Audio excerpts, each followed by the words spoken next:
Okay, good day everyone.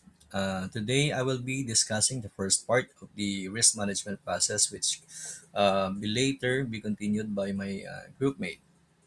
Okay, so this presentation focuses on what risk management is, why it's very important, lalong-lalo na sa IT projects, and the different types of risk that we usually encounter. So by the end of this discussion, mas maiintindihan po natin kung bakit crucial ang risk management sa successful na IT project. Okay, first of all, what is risk? No? A risk is an uncertain event or condition that may impact project objectives like scope, schedule, cost, or quality. Meron tayong mga risks na pwedeng maging threats. Ito yung mga risks na pwedeng mag-cause ng problem or losses. And later on, may harm the outcome of the project. Okay, so aside sa mga threats, of course, meron din tayong mga risks na pwede maging opportunities naman. Ito yung mga risks na pwede magbigay ng benefits or improvements to enhance our project success kapag ito ay ating na-utilize naman. Okay, so ano naman po ang risk management? So risk management is the systematic process of identifying, understanding, and handling risk in a project. So ang main goal po nito is to reduce the chances of impacts of negative risk and at the same time to enhance naman or to take advantage yung mga positive risk. Okay, so hindi lang po siya problem solving. Risk management helps us make better decision and increase the chance to have a successful project overall. So ito naman po yung mga characteristic of effective risk management. So para daw po magkaroon tayo ng effective risk management, dapat po meron nito, no? First is the proactive approach. So dapat hindi reactive. So dapat ina-anticipate na natin yung mga problems bago pa to mangyari, no? So instead of making an action kapag nandiyan na po yung mga problema at issues. And then dapat din po ito daw po ay it should be continuous process throughout the entire project. So dapat din po ang ating risk management ay kasabay po ng ating planning at execution from start hanggang matapos po yung ating project. So dapat ang ating risk management ay integrated planning. And lastly, dapat po ang ating risk management ay context adaptive. So dapat nag-a-adjust ang ating risk management depende sa complexity ng project, sa environment, at sa needs ng ating organization. Okay, so ngayon bakit naman po sobrang importante ng risk management, lalong-lalo na po sa IT projects? Okay, so that is because IT projects are very high risk by nature. So mabilis magbago yung ating technology, yung ating business needs, and lalong-lalo na po yung user requirements. No, kaya kung wala tayong proper risk management, mataas po yung chance na mag-fail ang ating project. Okay. So risk management is very important in IT projects. First, because of high technical complexity. So IT projects involve new system, new integrations, or new technologies. And due to these complexities, so pwede tayo magkaroon ng mga system crashes, compatibility issues, or performance problems. Specifically sa IT project. So risk management help us detect the technical risk para maiwasan po natin yung mga major failures later on. Okay, next. Bakit kailangan natin ng project management is because of the changing requirements. So sa IT projects, normal po na nagbabago ang user needs or business priorities, gaya po ng sinabi ko kanina, habang tumatakbo yung ating project. Now, kapag hindi naman natin ito na-manage, hindi tayo nakapag-adapt sa mga pagbabago ng ating requirements, maapektuhan po yung cost, budget, at yung ating resources. So, pwedeng mag-lead to sa delay or worst case scenario po, mag-fail ang ating project. So, with risk management, maaga pa lang nakikita na natin yung mga possible requirement risk at naaagapan agad natin to. So another critical area is the cybersecurity and data protection. So most IT projects handle sensitive data, kaya malaki ang risk ng data breaches and unauthorized access. So risk management help us in our early identification ng mga security threats and in reducing privacy, legal, and compliance issues that could damage the organization's reputation. So another reason kung bakit kailangan natin yung uh, risk management sa IT project is the schedule and budget constraints. So common problem sa IT project, yung tight deadlines, no? Limited yung budget and kulang na resources. So kapag walang risk management, madali tayong lumagpas sa oras at sa budget po natin. So with risk management, it allows us to have a realistic planning, contingency preparation, and better control over time and cost of the project. Okay, so another reason is the dependence on vendors and external parties. So maraming IT projects din yung nakadepende sa vendor or third party providers, no? So what if madali yung vendor or mag-fail yung service nila? Okay, so yung risk management, natutulungan po tayo nito na ma-assess yung reliability natin ng mas maaga and makakapag-prepare tayo in case may mga issues sa external dependencies natin sa ating mga vendors or third parties. Now, ano naman po yung mga consequences kapag poor ang ating risk management? So sabi po dito, it could lead to a missed deadlines, exceeded budget, low quality outputs, and unmet user expectation. So kapag nangyari po ito, mawawala po yung trust ng ating mga stakeholders and pag nangyari po ito sa project po natin, malaki po ang chance na mag-fail po talaga ang isang IT project. Okay, so ano-ano po yung mga types of risk, no? So to easily manage risk, we need to identify ano-ano po ba yung mga risk na pwede nating ma-encounter lalong-lalo na sa IT projects. So unahin natin yung mga technical risk. Okay, kasama dito yung mga software bugs, system crashes, specifically sa IT projects, compatibility issues, yung paggamit ng mga unproven technologies. So ang direct impact po nito sa quality, performance at schedule ng project. Another risk is the project management risk.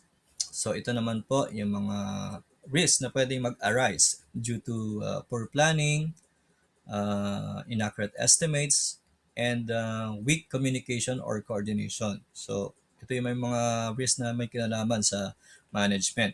No? Kapag mali ang plano or kulang sa coordination, so naapektuhan naman yung scope, yung cost at yung timeline ng ating project. So another risk is the organizational risk. So ito naman yung mga risk na related sa loob naman ng organization. So example naman ito yung lack of management support, kulang sa skilled resources, no? Yung mga employees, or organizational restructuring. May mga magre-resign, may mga bagong hire na employees. So ito yung mga risk na naka-apekto sa decision making at minsan sa continuity ng project. So minsan may mga naaantalang project because of this organizational risk. No? Kasi may, na may mga nawawala at meron din namang nagkakaroon tayo ng mga bagong employees na minsan nagko-cause ng continuity problem.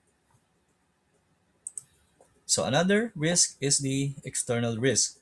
So ito naman po yung mga risk na nasa labas na or beyond na ng ating organization's control.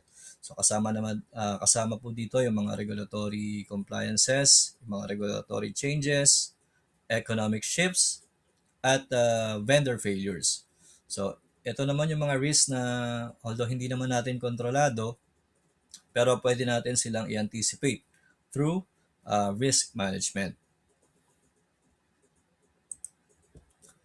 So another important type of risk is the security and compliance risk. So example nito yung mga data breaches, unauthorized access, at failure to comply with laws or standards and regulation. Kapag nangyari naman to, pwedeng humantong sa legal penalties at reputational damage ng ating organization.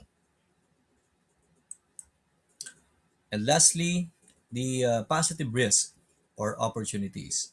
So these are uncertain events that can actually provide benefits to the project. So example po nito, yung mga adapting new technology, automation, or implementing process improvements. So unlike sa threats, ito yung mga risks na dapat sinusuportahan natin at ini-encourage as they enhance the efficiency of the project. It can also lower the cost and add value to our project. So ito yung mga risks na pwedeng i-convert natin sa positive. Okay, so that is all for the first part of the risk management process, and I hope na nakapagbigay po tayo ng insight. Maraming salamat po.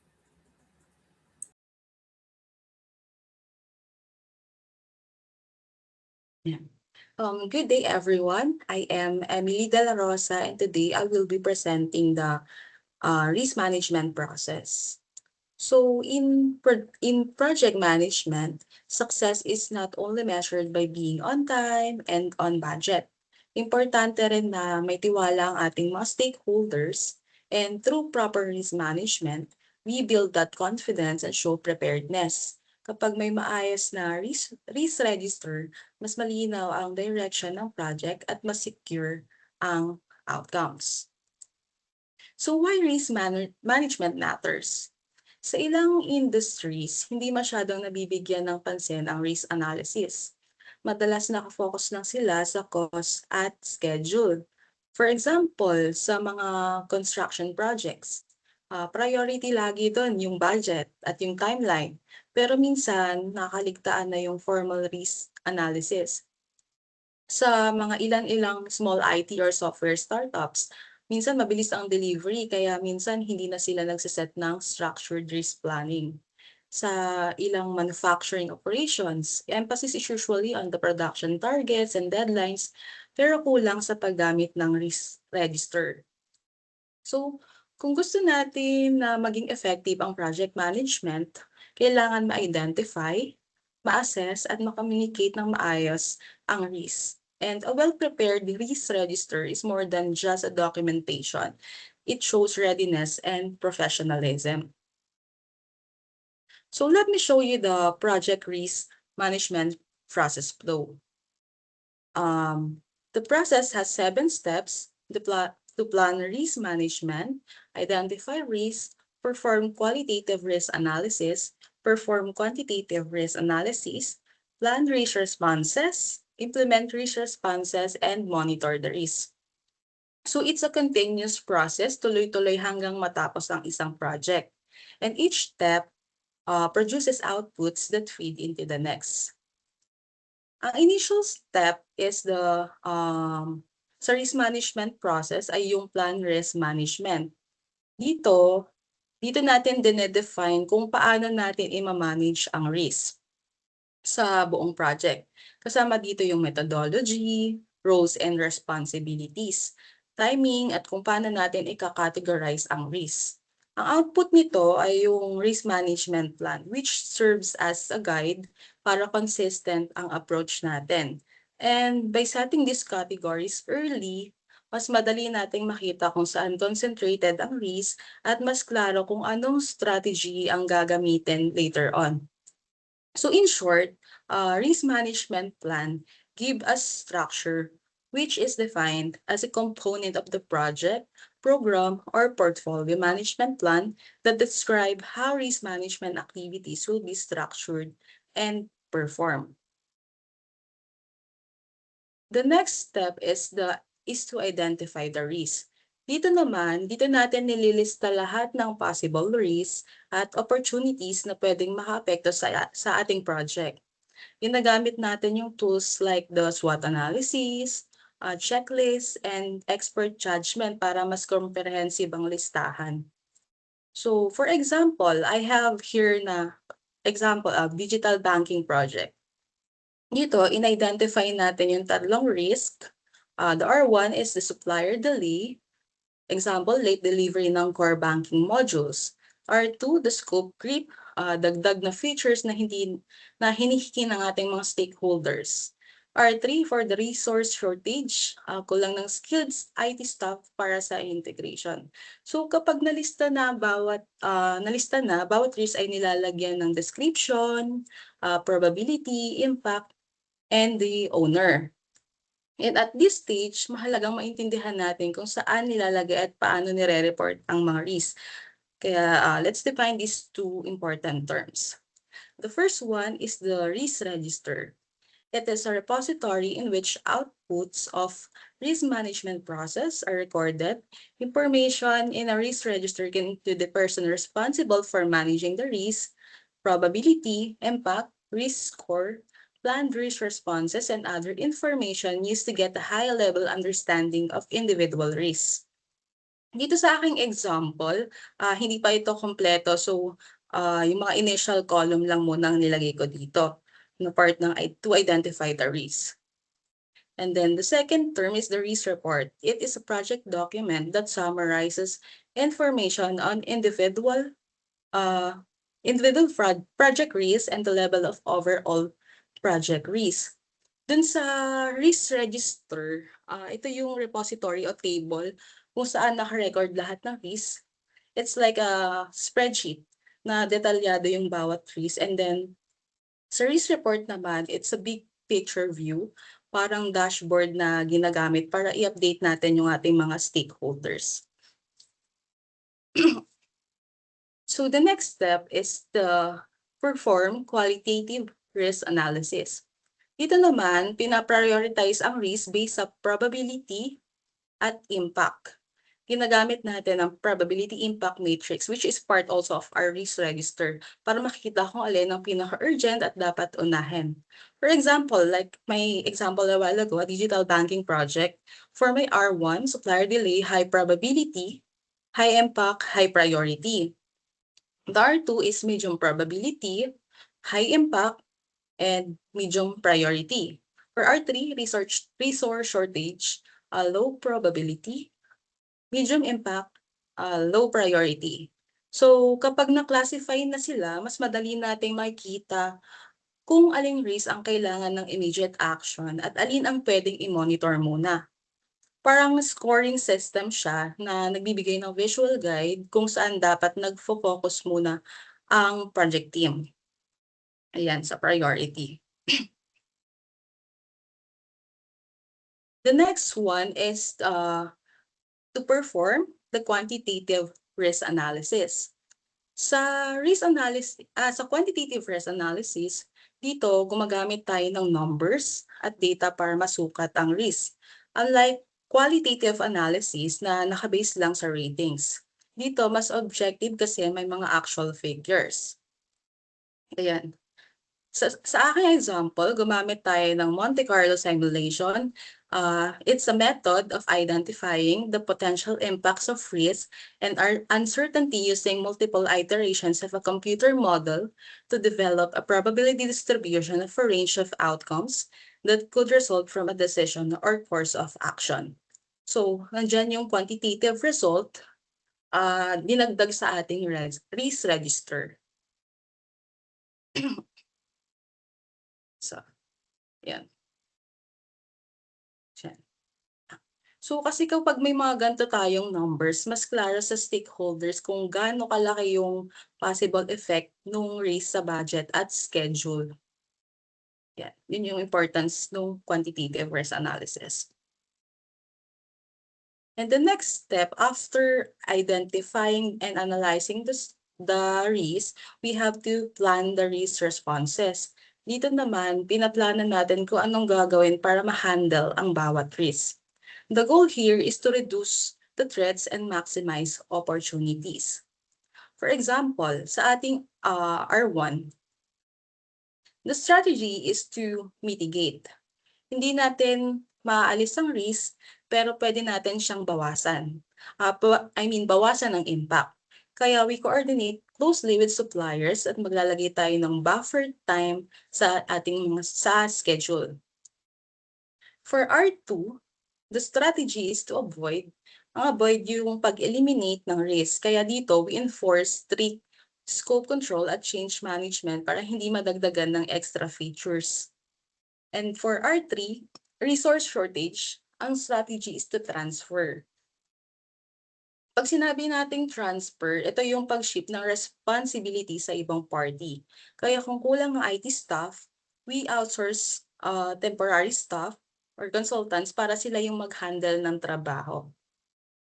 In this example, I also added R4 to show the opportunity. Like for example, early supplier completion. Dito, ang strategy naman is to exploit. Ang exploit naman is to maximize yung opportunity. Kaya dito, we allocate 50,000 incentive fund para siguradong ma-achieve ang early completion at makuha ang benefits ng mas maagang delivery. So in short, responses give us proactive strategies para hindi lang tayo reactive. May mga plano na agad kung paano haharapin ang risk at kung paano i-maximize yung opportunities. So here, the next step is to, kapag may plano na tayo, so kailangan na natin siyang i-implement. The next step is to implement risk responses. Ang purpose naman nito is to execute yung planned actions kapag may risk na nag-occur.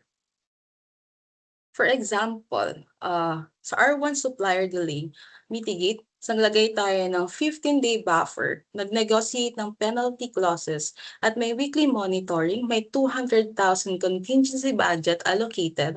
So status niya, implementation status will be the buffer applied, penalties included, weekly reports ongoing, and effective so far, walang delays. So R2, scope creep, we avoid. So gumamit tayo ng strict change control, sponsor approval, and scope communication. May 100,000 budgets and status, ang implementation status niya, change control board established, sponsor approvals enforced, partially effective kasi may isang minor scope request na nag-escalate, kunwari lang naman yan. So sa R3, resource shortage, transfer, nag-outsource tayo ng temporary staff, standby HR contracts, and pre-approved overtime budget. May 50,000 tayong reserve and our implementation status is outsourcing contract signed, overtime budget approved, and effective kasi walang shortages sa reported. And for our opportunity na early supplier completion na ating in-exploit, nag-negotiate ng incentive for early delivery at in-adjust ang schedule para ma-capture ang savings, 50,000 incentive fund allocated. Ang implementation status niya is incentive clause signed, schedule updated, pending pa kasi ang effectiveness is pending pa kasi hindi pa maagang nag-deliver ang supplier. So wala pa siya. The tools used here pala is the leadership, influencing, and our PMIS. PMIS is a project management information system. An information system consisting of the tools and techniques used to gather, integrate, and disseminate the outputs of project management processes, supporting all aspects of a project from initiation to closing. Yeah. So even after implementing risk responses, hindi ibig sabihin tapos na yung trabaho. So ang next step or the last step is to monitor the risk. Ang purpose ng step na to is to track kung effective ba ang responses at kung may bagong risk or opportunities na lumalabas habang ongoing pa ang isang project. Like for example, yung kanina, diniretso natin yung mga columns ng risk register. Sa R1, we have the weekly monitoring report shows na so far effective ang buffer at penalty clauses, walang delays reported. So R2, monthly review ng change request. Effective ang Change Control Board pero may isang minor scope request na nag-escalate kaya rated as partially effective. For R3, consultant performance and overtime budget monitored. Outsourcing contract working well, no shortages reported, so effective. And R4, early supplier completion, it's an opportunity, supplier progress track regularly, incentive clause signed, pero delivery not yet early, so status is still pending. The main point here is that monitoring keeps the risk process alive and adaptive. It ensures na updated tayo sa lahat ng changes at nakikita agad kung effective ba ang responses o kailangan pa nating i-adjust. So, yan. For the conclusion, risk management is not just about avoiding problems. It is about building confidence, protecting project goals, and showing professionalism. A strong risk management process transforms our uncertainty into clarity and prepares us for success. So sa pamamagitan ng systematic steps tulad ng identification, analysis, planning, implementation, at monitoring, nagiging handa ang project team sa anumang challenges. The main point here is that risk management equips us to face uncertainties with confidence, turning risks into opportunities and ensuring project success. So that ends my part. And to continue and explain about more risk management, I'll now turn you over to my group mate. Thank you.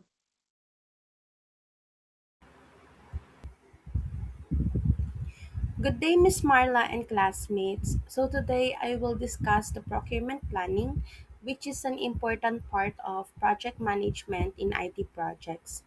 So this topic focuses on organizational plan and acquire the resources, products, and services needed to successfully complete a project.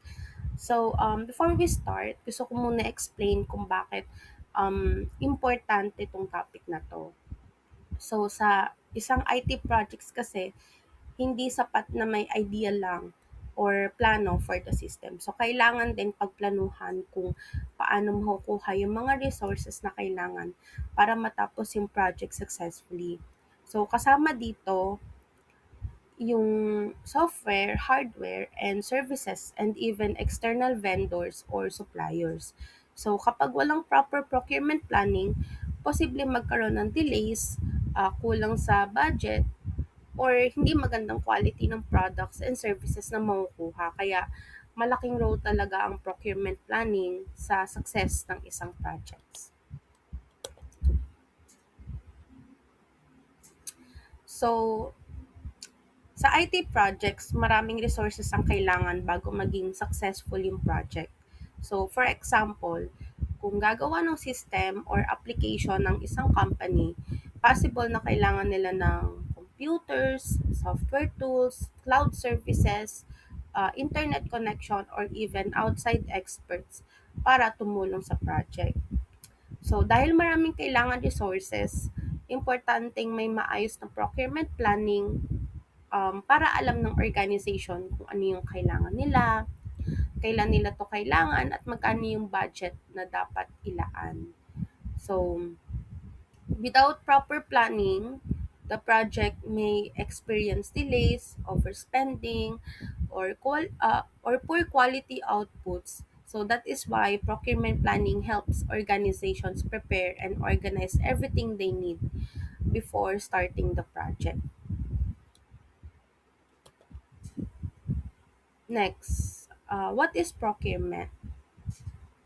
So, procurement ay yung process ng pagkuha ng products or services or resources na kailangan para sa isang project. So, hindi lang siya simpleng pagbili ng gamit. Kasama rin dito yung pag-identify ng needs ng project, paghahanap ng suppliers or vendors, pag-compare ng options at pagpili ng best provider na makakatulong sa project. Sa IT project, halimbawa ng procurement ay pagbili ng software licenses, pagkuha ng cloud storage, pagbili ng servers at pag-hire ng external IT consultant. So, in simple terms, Procurement means buying or acquiring the things needed to complete a project successfully. So, why procurement planning matters? So, ang importance ng procurement planning dahil nakakatulong ito para maging organized ang and efficient yung project. So first, nakakatulong ito sa pagmamanage ng budget. So kapag may proper planning, mas madaling makontrol yung expenses at maiwasan yung unnecessary spending. And second, nakakatulong ito para masigurado na available yung resources sa tamang oras. Kasi kapag late dumating yung needed materials or services, possible na ma-delay din yung buong project. So third, nakakatulong din ito sa pag reduce ng risk. So halimbawa, kung maayos yung pagbili ng vendors, mas mababa yung chance na magkakaroon ng poor quality products or unreliable services. And overall, procurement planning helps improve the success rate ng project dahil mas organize yung proseso ng pagkuha ng resources. So, ngayon naman, pag-usapan natin yung main step sa process. So, may tatlong steps ito, which is yung planning, yung budgeting, at yung sourcing. So, importante na maayos na masunod yung bawat steps kasi connected sila sa isa't isa. So, kapag nagkaroon ng problema sa unang steps, possible na maapektuhan din yung next steps and pati yung buong projects. So, next is the planning step. So, this is the first step um, ng procurement planning. So stage nito, na to, na-identify muna ng project team kung ano yung mga kailangan nilang resources, products or services para sa project. So, kasama rin dito yung pag-determine ng quantity, specifications, sa timeline kung kailan kailangan yung resources. So, for example, may company na gumagawa ng mobile application. So, possible na kailangan nila ng software development tools, testing applications, cloud storage, and additional developers.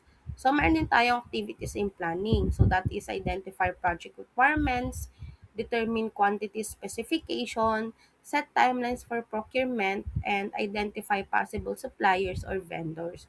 So, importante na detailed yung planning stage kasi kapag may nakalimutang resources, possible magkaroon ng delays or additional expenses later during the project. So, after planning, the next step is the budgeting. So, sa budgeting stage, ine-estimate ng organization kung magkano yung magiging cost ng mga needed resources and services. So, importante ito para malaman kung kaya ba ng budget ng project yung mga kailangan nila. Hindi lang basta pag-compute ng presyo yung budgeting. Kailangan din maglaan ng contingency budget or extra budget para sa unexpected expenses na possible mangyari habang ongoing yung project. So, kapag maayos yung budgeting, possible na kapag hindi maayos yung budgeting, possible na maubusan ng funds yung project bago pa ito matapos. So, we have also activities here in budgeting. So, it includes estimate cost of goods and services, compare prices from different vendors, allocate funds for procurement, include contingency funds for unexpected expenses.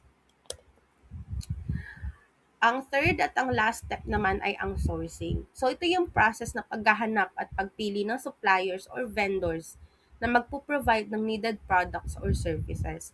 So, usually, nagre-research muna yung organization ng different vendors, then, kino-compare nila based sa presyo, quality, reliability, and also customer support. So, importante na hindi lang presyo yung tinitignan sa pagpili ng vendor. Kasi minsan, kahit mura yung offer, possible naman na mababa yung quality or hindi reliable yung service. Kaya kailangan balance yung decision para makuha yung best value for the project. So, yung activities in sourcing, it includes research potential vendors, request quotations or proposal, compare vendor offers, check vendor reputation and reliability. So, now, pag-usapan naman natin yung make or buy decision.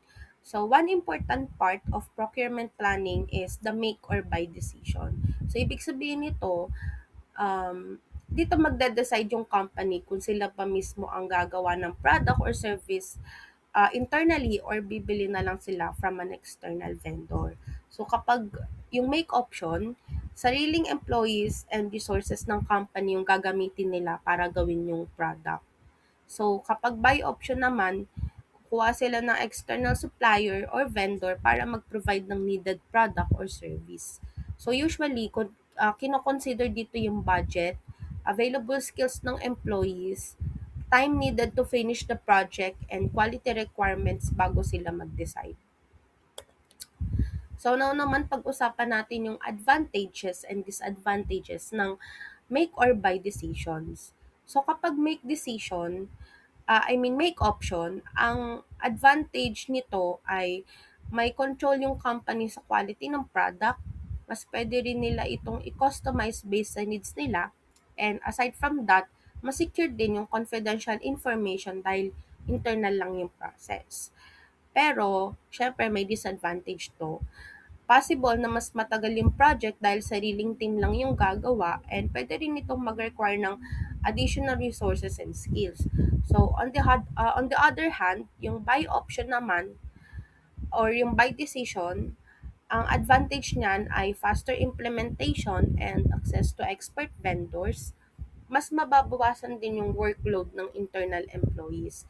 Pero disadvantages naman nito is less control sa process at possible dependency sa vendors.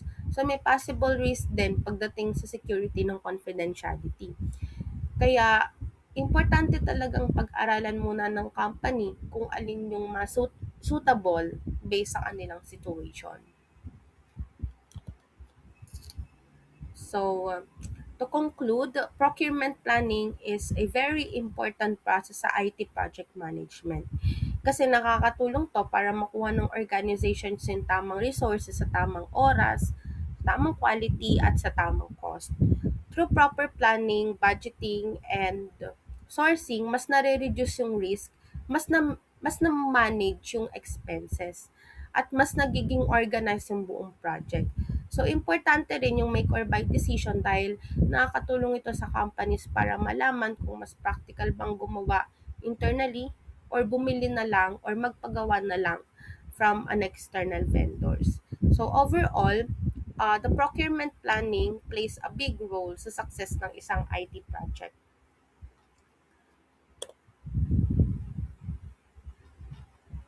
So, this is the end of my presentation about procurement planning. Thank you, classmates and Miss Marla, for listening.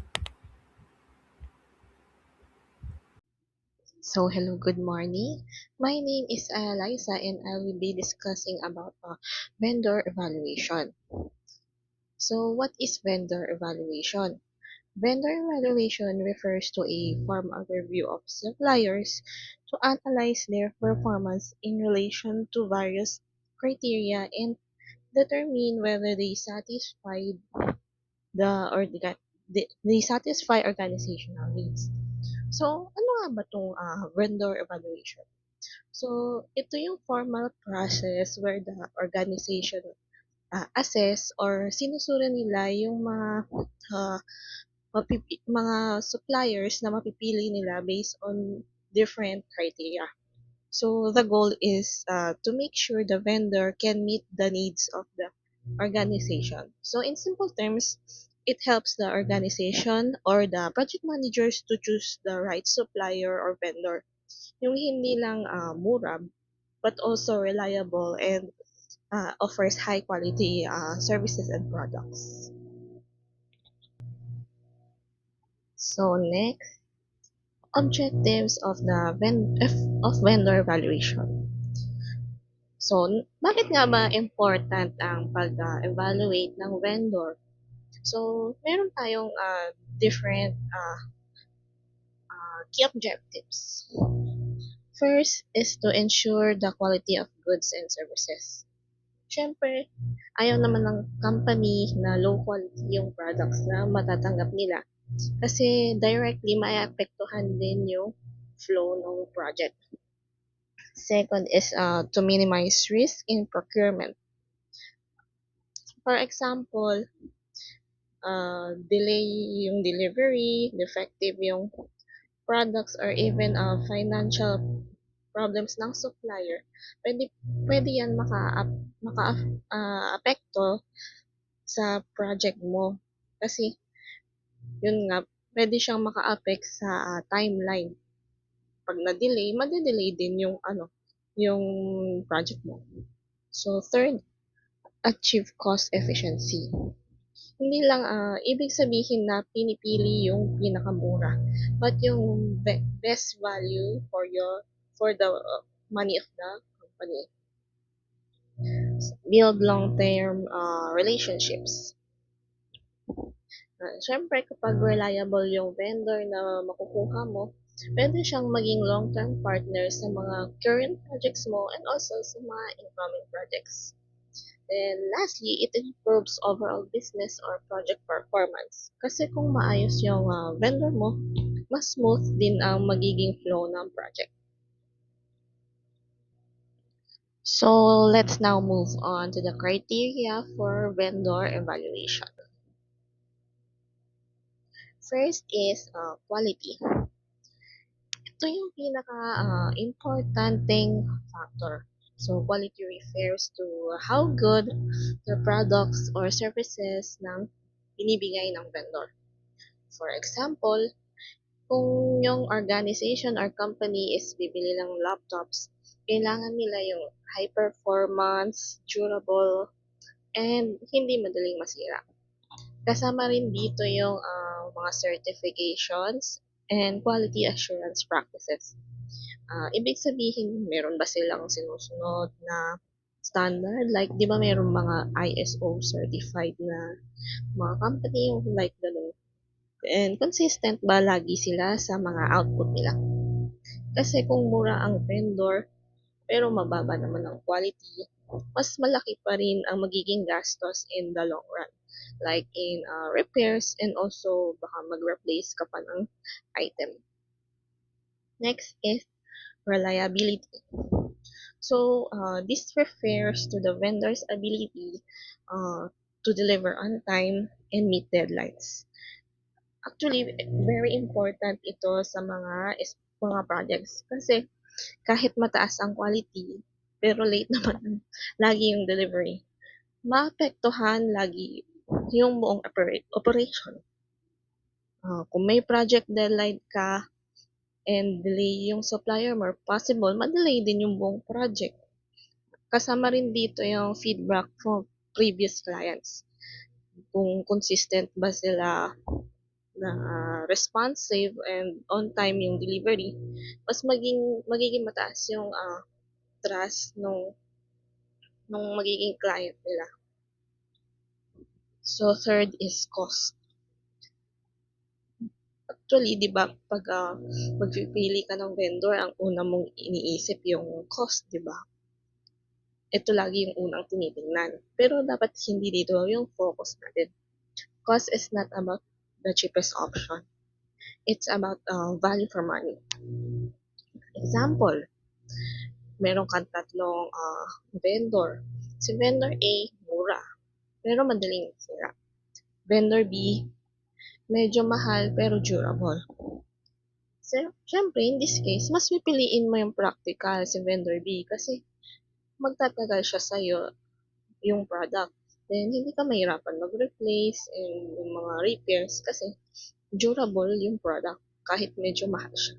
So, ang goal kasi natin sa cost is to minimize yung gastos but to maximize the value no magiging product.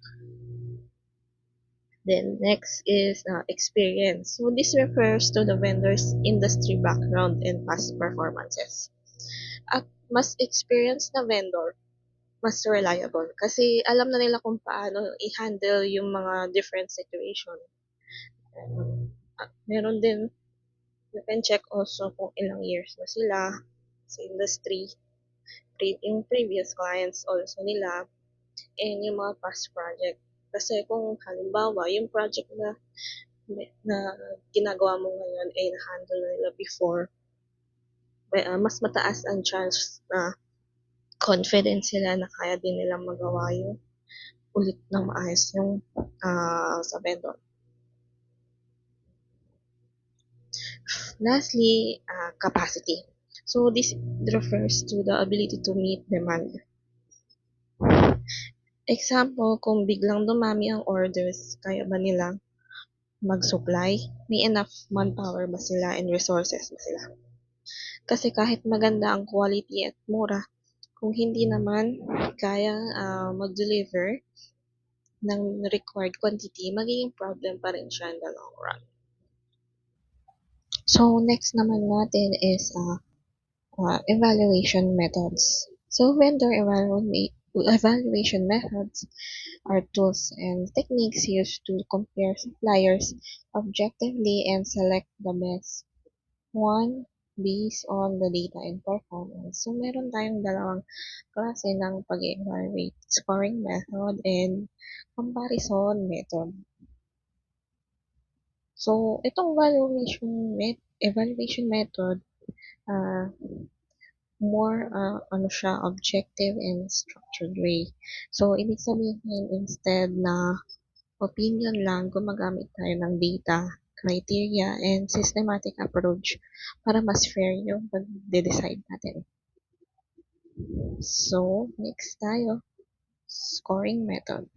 So, sa scoring method, yung each vendor is based on specific criteria like cost, quality, delivery, and reliability. Madalas gumagamit to ng scale like 1 to 5, 1 being the poorest and 5 being the excellent. But hindi basta rating lang to. Mag-base tayo sa criteria na depende sa importance. So, example, mas important yung quality kaysa sa cost, mas mataas yung weight ng quality. Then, after that, kino-compute lahat ng scores to get the total weighted score. So, basically, mas mataas ang total score. Mas mataas ang chance na siya yung best vendor. Ang advantage ng scoring method is mas organized siya and mas objective. Easy to compare multiple vendors. Pero kailangan na maayos lang yung pagsaset mo ng criteria and weights para mas accurate yung results. Next is the comparison method. So, sa method na to, vendors are usually compared side by side. So, and instead using na yung mag-i-scale ka ng 1 to 5, more on you directly look into their strengths and weaknesses.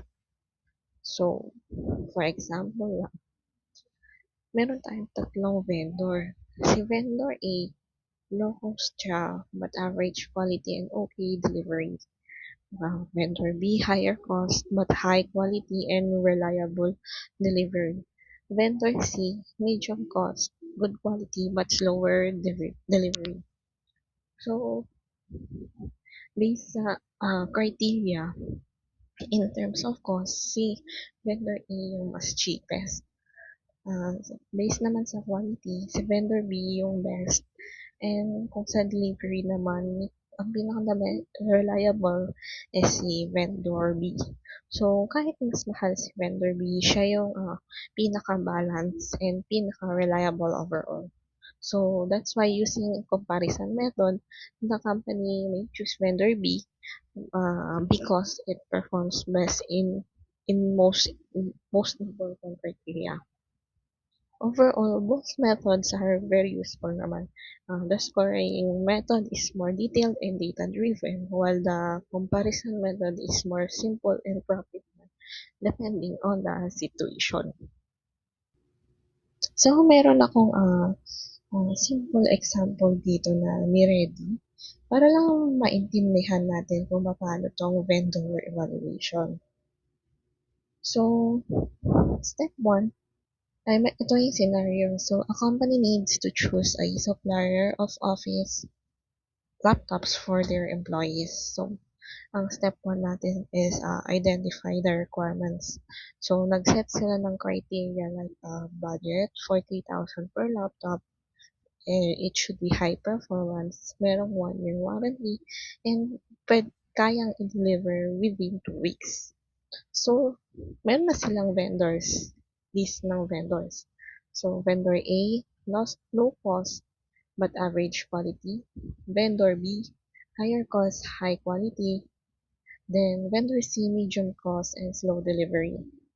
So, evaluate the vendors. Kinompare sila based sa cost, quality, and warranty. Pinili nila si vendor B. Bakit? Kahit kasi mahal siya, siya yung may highest quality, strong warranty, and reliable delivery.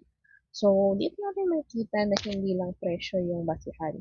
Important din yung long-term performance and reliability. So, to conclude, vendor evaluation is an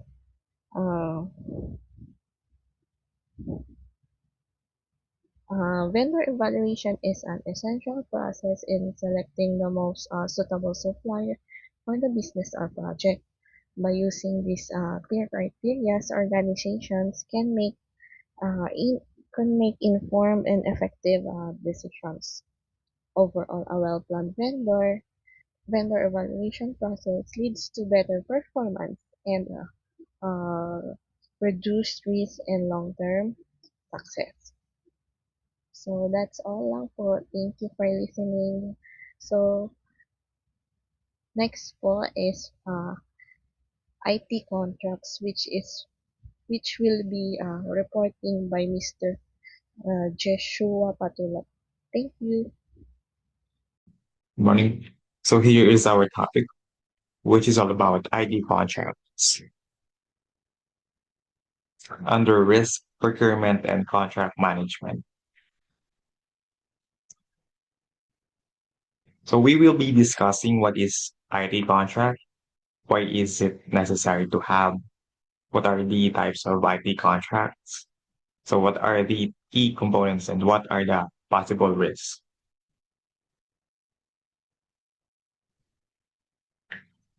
So here's the definition.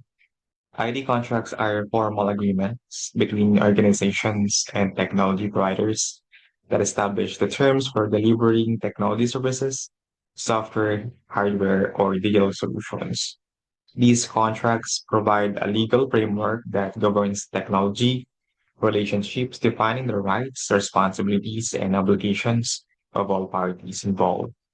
Their primary purpose is to clearly outline expectations, protect both parties' interests, and reduce risk throughout the engagement. So, in other words, ID contract serves as a clear agreement in helping understand each role, the expectation and responsibilities that protect both sides and help avoid misunderstanding. This is also exactly a sample of black and white paper that defines all terms, conditions, and boundaries. So why is it necessary to have an IT contract? So IT contracts are essential legal documents that establish the foundation for successful technology partnerships. They provide a structured framework that protects both parties involved in technology transactions, ensuring that all stakeholders understand their roles and responsibilities. Without proper contracts in place, organizations expose themselves to significant legal, financial, and operational risks that can impact business continuity and success. So having an ID contract in place keep us away from any legal suit, flag expectations, risks and harm, or any dispute that could possibly happen in the future. So without proper contract, there are no clear rules and it can lead to a lot of misunderstandings and trouble. So now that we know that what is contract and why is it necessary, we are now going to discuss the types of contract out there. So understanding the different types of IT contract help organizations select the right agreement for each technology relationship. Each contract type serves a specific purpose in managing vendor relationships and protecting business interests. So there are three common types of IT contract. First is the software licensing. It is an agreement governing the use, distribution, and modification of software products and intellectual property. So what are the example of software products and intellectual property? Uh, for operating system, we have Windows, iOS for Apple, Android, Linux for product office software. We have Microsoft 365, Google Workspace, Adobe Acrobat. For gaming, we have um, Roblox, Call of Duty, etc. And for AI software, we have Claude, ChatGPT, GitHub Copilot, Gemini for Google, and so on and so forth. And take note, almost every software product you use daily is protected by multiple layers of IP for their protection.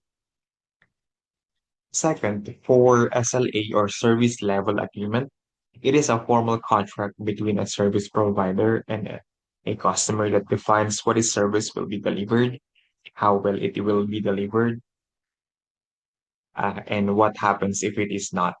Think of it as a clear promise with measurable standards. SLA typically include what are the scopes of or what are exactly is being delivered. It could be ID support, internet services, or cloud hosting. SLA include performance metrics. It tells you about the targets like uptime, response time, or resolution time. It outlines as well the responsibilities on what the provider must do versus what the customer must do. Lastly, the monitoring and reporting, which mainly focus on tracking performance of each engagement. So why SLA matters? It set actually clear expectations, provide accountability, help resolve disputes objectively, and ensure consistent or service quality. Lastly, cloud and outsourcing. It is for contract cloud infrastructure, outsourcing partnership, and ongoing maintenance and support service. Arrangement for cloud and outsourcing also need to adapt legal contract to outline and draft agreement for legal and regulatory risk.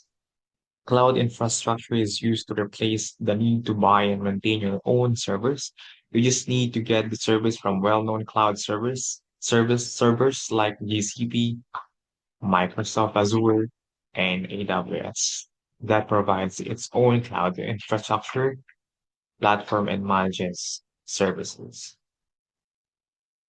For outsourcing contract, this is typically include delegating some or all ID work to an external providers like big BPO companies, Accenture, Tata Consultancy, and other or many other outsourcing companies out there which offer round-the-clock monitoring and support, which is hard to maintain entirely.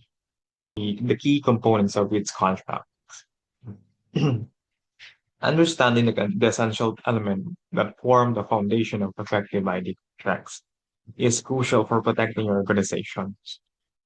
Each component serves a specific purpose in defining the relationship between parties, establishing expectations, providing legal safeguards, and a well-structured contract addresses deliverables, performance standards, financial terms, security requirements, intellectual property rights, and exit provisions.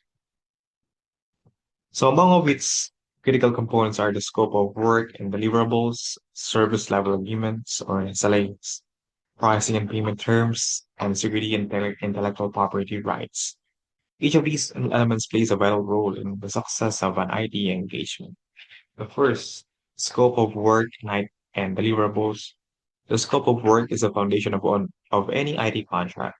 It clearly outlines what services will be provided, how they will be executed, and the expected outcomes. This section prevents misunderstandings by defining the boundaries of the project. It typically includes specific tasks, timelines, technologies to be used, and responsibilities of each party. Deliverables, on the other hand, are the tangible or measurable outputs of the project, such as software applications, system integrations, reports, or technical documentation. Clearly defining deliverables ensures accountability and provides a benchmark for performance evaluation. A well-written cost scope of work reduces the risk of scope creep, where additional work is requested without proper adjustments to time or cost. So number two, service level agreement or SLAs. These specify the expected level of service performance. They establish measurable standards such as system uptime, response uptime, or response time, issue resolution time, and support availability. SLAs are crucial in IT contracts because they translate technical expectations into quantifiable metrics. Third, which is pricing and payment, it defines how much a client will pay and under what conditions. This section may include different pricing models such as fixed price, time and materials, subscription-based fees, or milestone-based payments. Lastly, select security and intellectual property rights. Security is a critical concern in IT contracts, especially when sensitive data or systems are involved. This section outlines how data will be protected, including compliance with data protection laws, encryption standards, access controls, and incident response procedures. It ensures that both parties understand their responsibilities in maintaining cybersecurity. A well-structured IT contract is essential for successful collaboration between clients and service providers. By clearly defining the scope of work and deliverables, establishing measurable SLAs, outlining fair pricing and payment terms, and addressing security and IP contract rights, the contract minimizes risk and promotes transparency. These components not only protect both parties legally, but also contribute to smoother, more efficient project execution.